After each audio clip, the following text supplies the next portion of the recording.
Honestly, I don't even think about nothing. I don't think about anything. If it's not words or anything, you know, at this point, it can't do anything to me.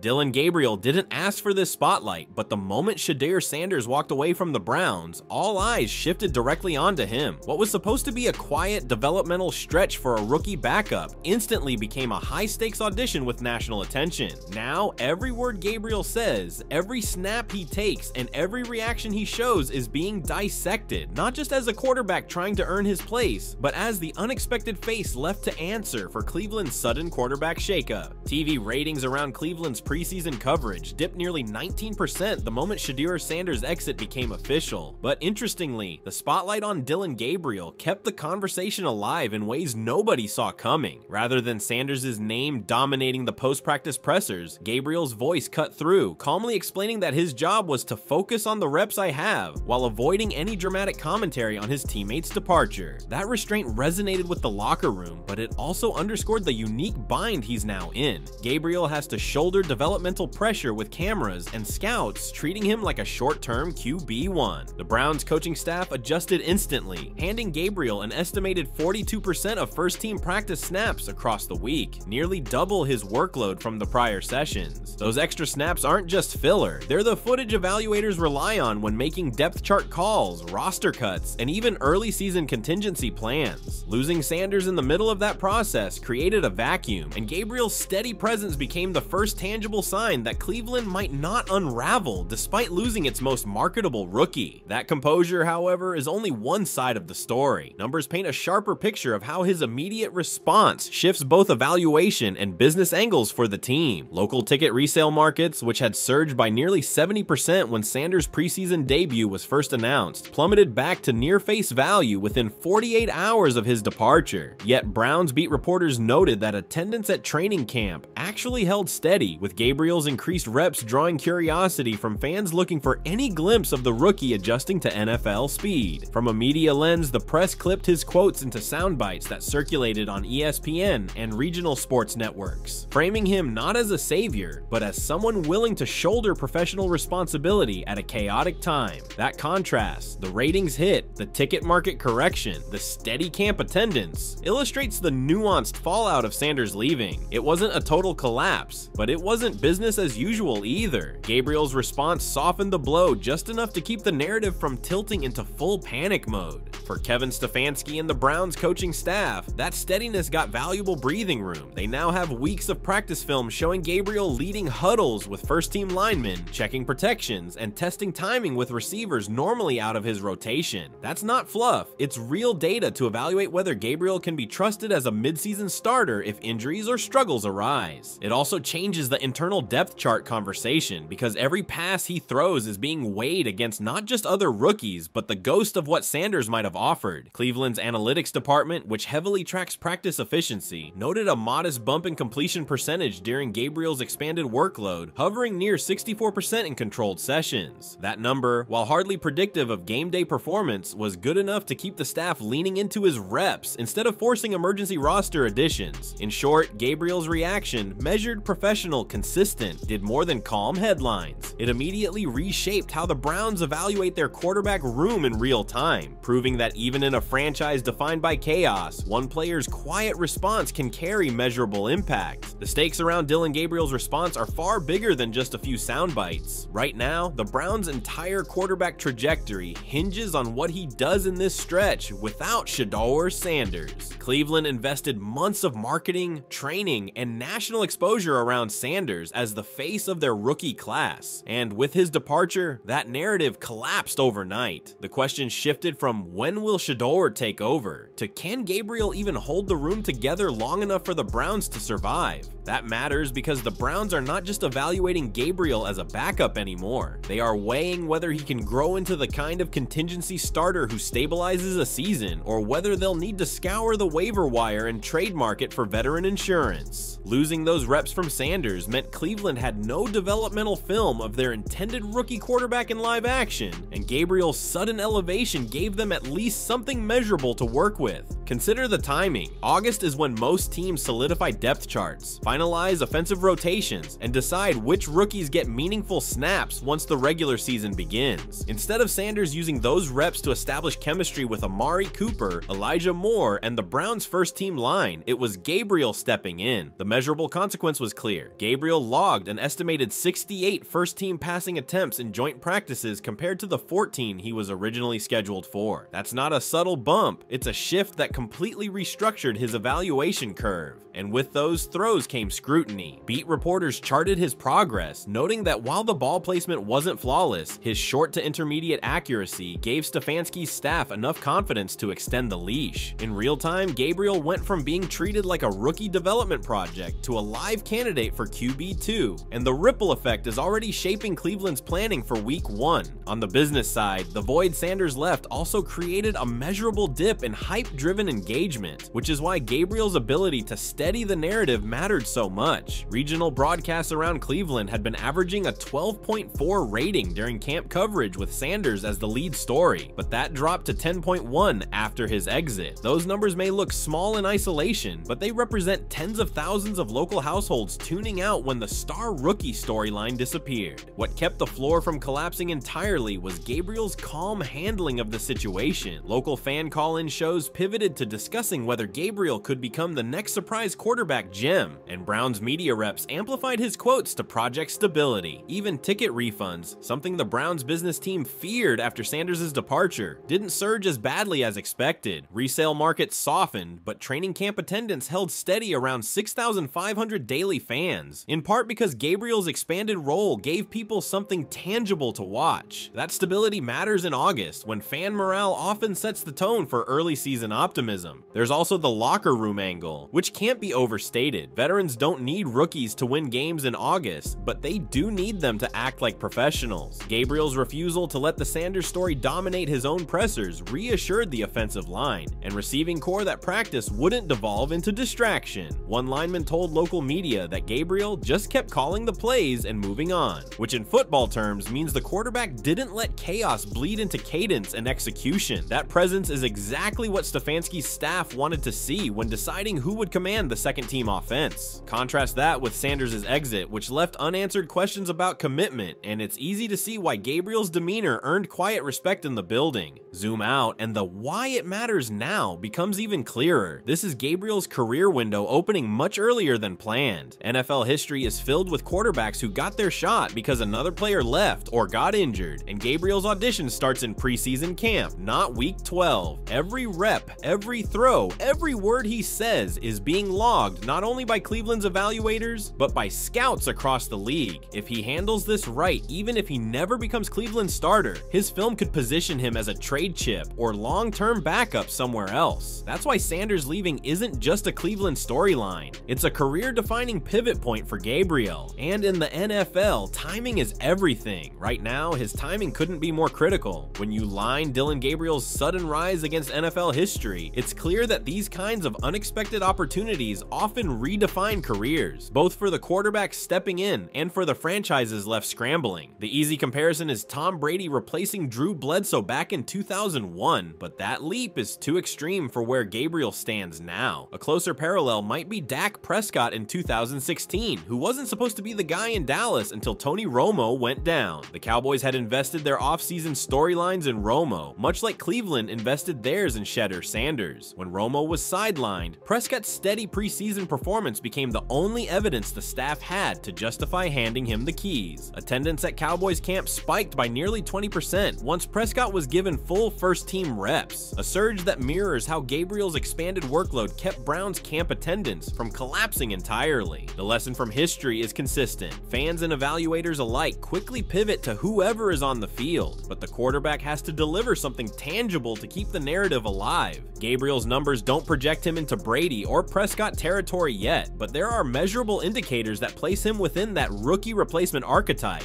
In college, his final season at Oklahoma saw him complete nearly 69% of his passes with a 30-6 touchdown to interception ratio, numbers that were heavily cited when Cleveland drafted him. Those efficiency metrics now frame the expectations when fans and analysts measure his camp throws. During his expanded NFL reps post-Sanders, Sanders, early reports had him hovering around a 64% completion rate in controlled sessions, which is slightly below his college mark but above league averages for rookie backups in their first extended action. For comparison, Gardner Minshew's rookie camp completion rate was around 61%, while Jalen Hurts was closer to 59%. Gabriel's ability to stay above those benchmarks gives Cleveland a statistical reason to keep leaning into his reps, just as historical comps show that efficiency, even in small windows, often dictates whether a rookie earns real trust. From a business lens, the Sanders to Gabriel shift also echoes past cases where the market corrected after a highly marketed rookie left or failed to debut. When Johnny Manziel's role in Cleveland shrank back in 2015, secondary market ticket prices dropped nearly 35% overnight. That same collapse was threatened this time when Sanders left, but Gabriel's presence softened the dip, with resale seats falling back to near face value rather than crashing below. Historically, the fan base doesn't always accept the next man up, but Gabriel's college pedigree gave just enough credibility to avoid a total backlash. It's a subtle echo of how Philadelphia rallied around Nick Foles in 2013, after Michael Vick went down, not because Foles was hyped, but because he projected calm competence. That competence turned into one of the most efficient statistical seasons in modern NFL history. Gabriel isn't close to that level, but his demeanor and efficiency numbers in practice are producing a similar stabilizing effect. Viewership data reinforces how unusual this pivot is. National preseason broadcasts featuring rookie quarterbacks typically see 10 to 15% bumps in ratings compared to games without them, and Cleveland's local market reflected that with Sanders earlier this summer. Once he exited, the 19% dip looked catastrophic, but historical comps show that teams with an immediate replacement narrative tend to recover. When Baker Mayfield took over snaps after Tyrod Taylor's injury in 2018, Cleveland's preseason ratings rebounded by nearly 22% the following week. Gabriel's story sets up a similar trajectory because national media outlets are already framing him as the guy forced into the spotlight. If the Browns can package that into week 1 coverage, they may claw back some of the lost engagement Sanders took with him. It's a textbook case of how compare and contrast storytelling isn't just about stats. It's about how franchises sell hope when their first option disappears. The bottom line is that Gabriel is entering a historical lane familiar to NFL fans, the unplanned quarterback elevated by circumstance. Whether it's Dak Prescott stabilizing Dallas, Gardner Minshew unexpectedly becoming a cult figure in Jacksonville, or Nick Foles proving doubters wrong in Philadelphia, the comps show that what Gabriel does right now matters far beyond a few August practices. History suggests that if he can maintain efficiency, avoid turnovers, and project steadiness, both fans and front offices will treat him as more than just a placeholder. And if he falters, Cleveland's storyline will revert to searching for another face of the future, with Sanders' absence looming even larger in hindsight. Either way, the comparison lens makes one thing clear. This isn't just Gabriel responding to Sanders leaving, it's Gabriel entering the same high-pressure crucible that has made or broken quarterbacks for decades. The deeper context of Dillon Gabriel's response goes far beyond practice snaps and locker room quotes. It cuts directly into the Browns' business model, fan engagement, and even the way national media frames Cleveland's brand. Shedeur Sanders wasn't just a rookie quarterback, he was a marketing engine. His college profile brought in fresh audiences, his name recognition spiked local merchandise sales by nearly 40% after draft weekend, and the Browns' digital engagement hit record highs during his first month in camp. When Sanders left, that energy deflated almost instantly. Jerseys that had been flying off shelves slowed to a crawl, with retailers reporting sales declines of more than 50% compared to July's peak. Even sportsbooks noticed. Prop bets involving Sanders, such as passing yard over, unders, and rookie of the year wagers, vanished from the board, leading to a 48% drop in Browns-specific betting handle within the first week of his absence. In that vacuum, Gabriel became the accidental face of the franchise's rookie class, and how he handled the moment mattered not just to football insiders but to the bottom line. And from a ratings perspective, the ripple effect was measurable. Local preseason broadcasts had been buoyed by Sanders' presence, drawing nearly 12.4 ratings in Cleveland's DMA, designated market area, well above the 9.8 average of the prior 3 years. After his exit, the drop to 10.1 looked steep, but it was Gabriel's steady role in camp that kept it from sliding even lower. Analysts noted that fans still tuned in to watch the other rookie, which is precisely the kind of reframing teams rely on when their headline star disappears. That reframing extended into national coverage as well. ESPN panels pivoted to discussing Gabriel's potential as a mid-round draft gem, and talk radio spent hours debating whether his college efficiency could translate in Stefanski's system. The volume wasn't the same as the Sanders-driven hype, but the Browns succeeded in preventing the narrative from collapsing into irrelevance. In the NFL, where brand exposure translates directly to revenue streams, that kind of salvaging effort is critical. Sponsorships tell another layer of the story. The Browns had reportedly been negotiating a regional campaign centered on Sanders with one of the state's largest auto groups. That deal cooled significantly once Sanders left, leaving a hole in projected local revenue. But rather than shutting down completely, the team's business staff began repackaging Gabriel into the campaign, banking on his Oklahoma pedigree and reputation for steadiness. That's a gamble, because sponsors usually chase flash, but it also shows how Gabriel's handling of the situation gave Cleveland at least a fallback pitch. The same dynamic played out on social platforms. Posts featuring Sanders routinely cleared 500,000 impressions, while Gabriel's numbers hovered closer to 120,000 in his first week of prominence. Not equal by any means, but still enough to justify keeping him front-facing rather than burying him as a developmental project. The franchise, in effect, is betting on professionalism and competence to keep sponsors and fans engaged until a new narrative emerges. Fan sentiment has been equally divided but measurable in its swing. Social monitoring showed that mentions of Sanders' name in connection to the Browns dropped by nearly 70% week over week, while Gabriel's mentions spiked by 250% in the same window. What's notable is the tone. While Sanders' mentions carried a mix of frustration and disappointment, Gabriel's leaned heavily positive, with words like steady,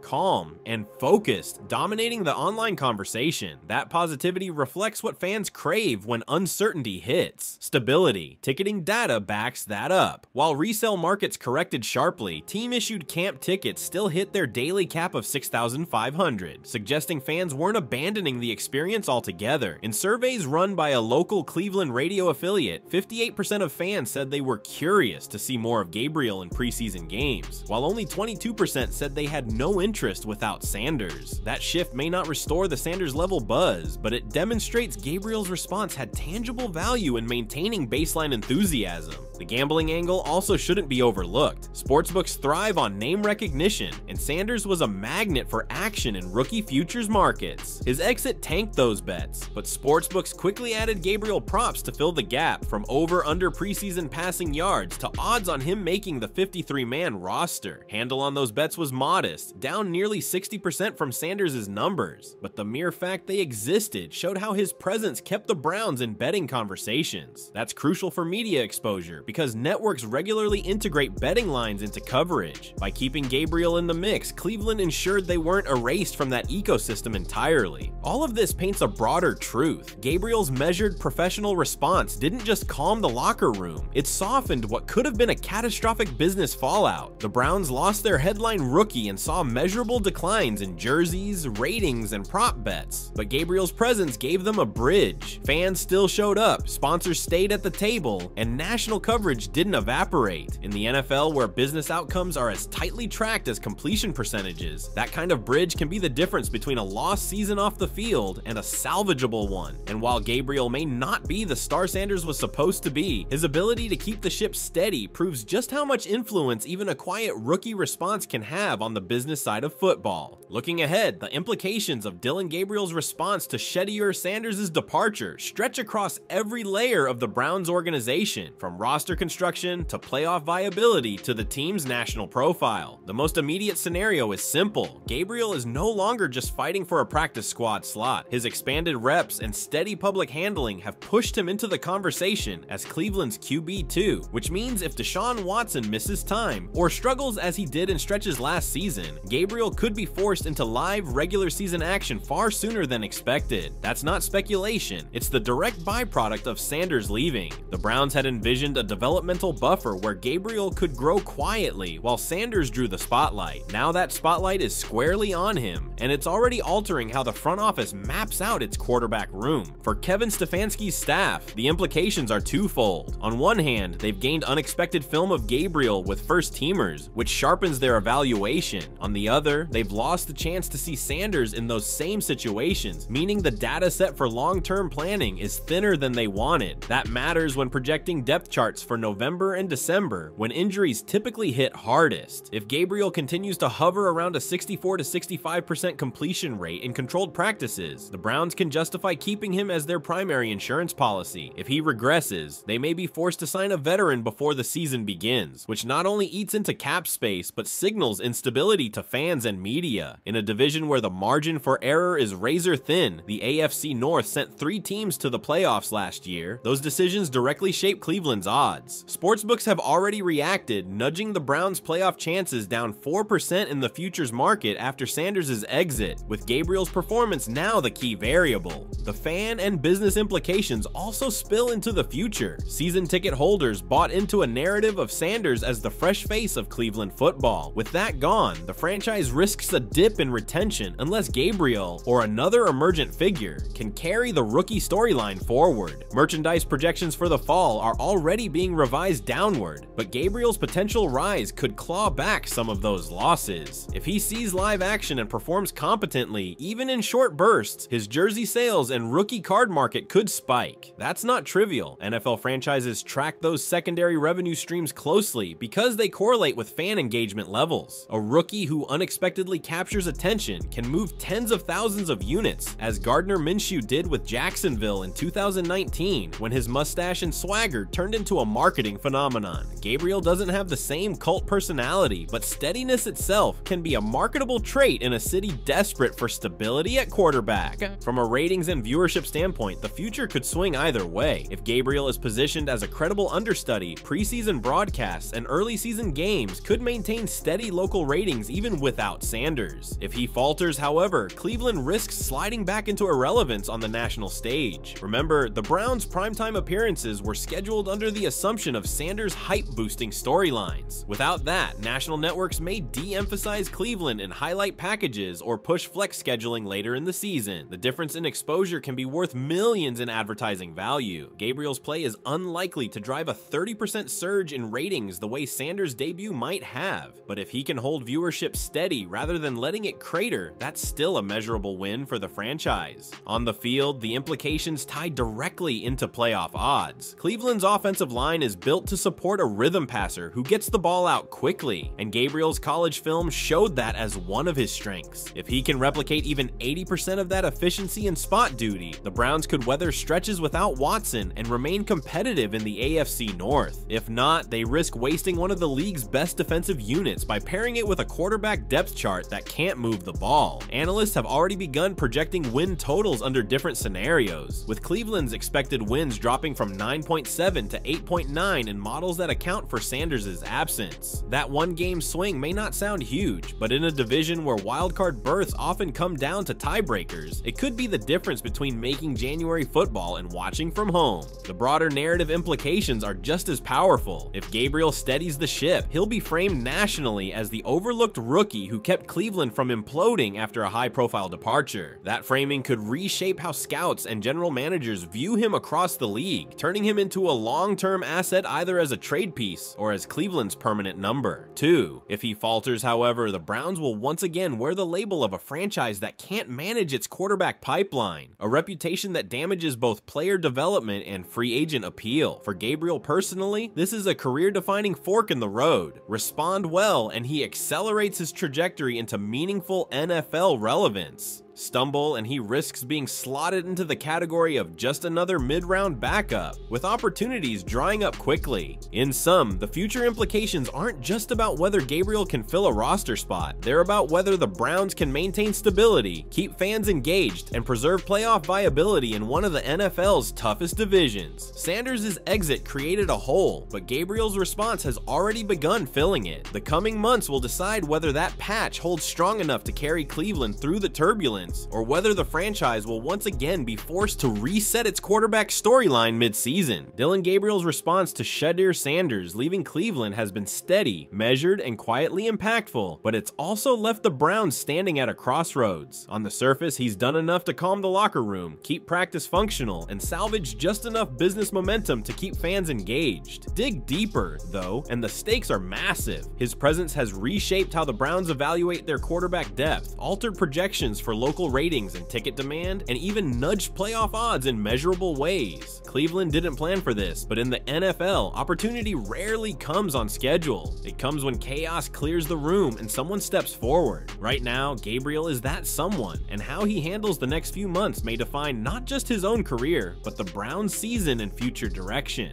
The story leaves us with questions that go well beyond August headlines. Should the Browns trust Gabriel enough to cement him as their long-term QB2, or even prepare him as a potential starter if circumstances demand it? And just as importantly, will fans and sponsors embrace this quieter, steadier narrative, or will Cleveland need to find another spark to fill the void Sanders left behind?